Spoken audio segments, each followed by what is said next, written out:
7 anos.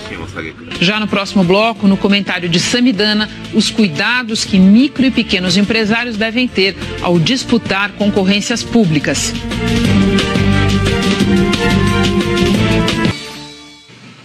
Em meio à crise, micro e pequenas empresas encontram nas licitações de contratos públicos oportunidades de aumentar o faturamento.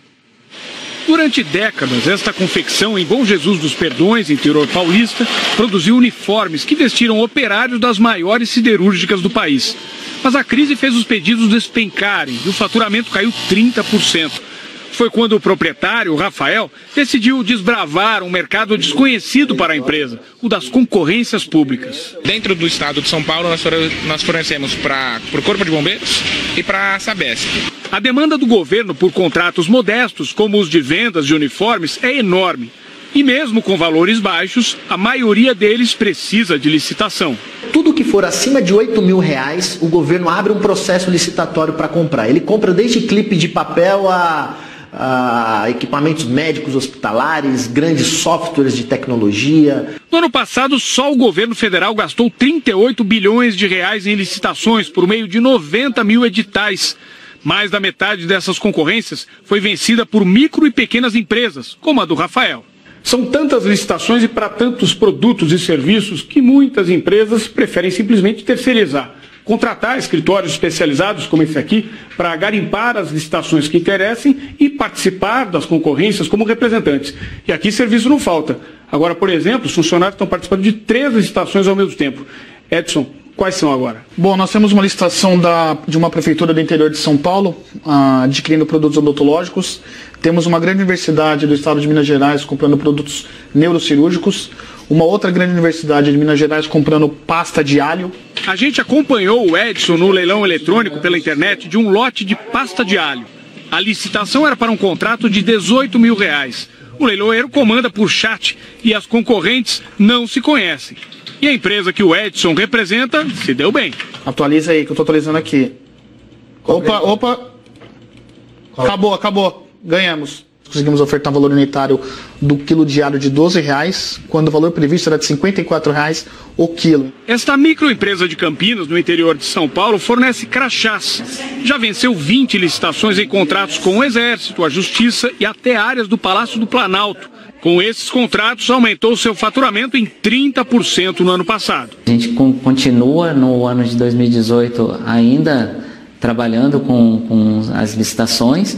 Foi algo que realmente aumentou o faturamento e algo que está valendo a pena para a empresa. Nosso comentarista de finanças pessoais, Samidana, está comigo no estúdio. Boa noite, Sami. Boa noite, para explicar para a gente o seguinte, parece uma grande janela de oportunidade porque é um volume muito grande de licitações. Mas tem um outro lado aí nessa história, né, Sami? Pois é, em finanças quase tudo que tem retorno tem um risco atrelado. Boa noite a quem nos acompanha. Olha o que a gente preparou aqui.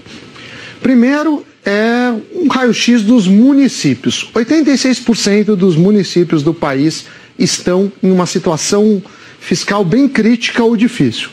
23% gastam mais de 60% com despesas de pessoal. E quando a gente olha os estados, não é muito melhor o recorte não. Aí tem os dois mais preocupantes, Rio de Janeiro, que gasta 70% com pessoal, Rio Grande do Norte 62%, mas mesmo assim você olha de 50% a 60%, que já é uma situação que também preocupa, você tem 19 estados. E só 5 mais o Distrito Federal até 50%, lembrando que a Lei de Responsabilidade Fiscal recomenda que você fique abaixo de 50, acima de 60 já é preocupante. Por que eu estou falando isso? Porque às vezes o município e o estado pode não pagar. Se não pagar, entra no ano seguinte, no exercício seguinte, como restos a pagar. Se não pagar no ano seguinte, vira precatório e pode ter dor de cabeça. Renata. Agora, Sami, e como se proteger disso? Quer dizer, que cuidados ter para se proteger disso? A gente preparou duas coisas. A primeira são os documentos. Se você quiser se inscrever para participar desses pregões, você precisa ter declaração, né, que você não tem dívidas com a Fazenda Municipal, Estadual e nacional, você tem que ter uma declaração negativa também da Seguridade Social e do FGTS. E também é muito comum pedir habilitação jurídica, comprovação técnica e o cadastro no sistema eletrônico do município ou do estado em questão. E aí, respondendo a sua questão, Renata, a gente vai para os alertas. O primeiro é do Sebrae: 50% das microempresas não chegam a completar 2 anos, elas encerram as operações antes. Os erros mais comuns: capital de giro, ou seja, a operação se paga, mas você não consegue pagar fornecedor até receber, e aí você fica estrangulado. Demora para operar positivo, então às vezes as pessoas, vou abrir uma empresa, mas não é logo no primeiro mês que você já vai ter lucro, não. E às vezes esse fôlego, esse tempo também, o empresário não está preparado. E o último que eu apontei aqui é o risco de concentração.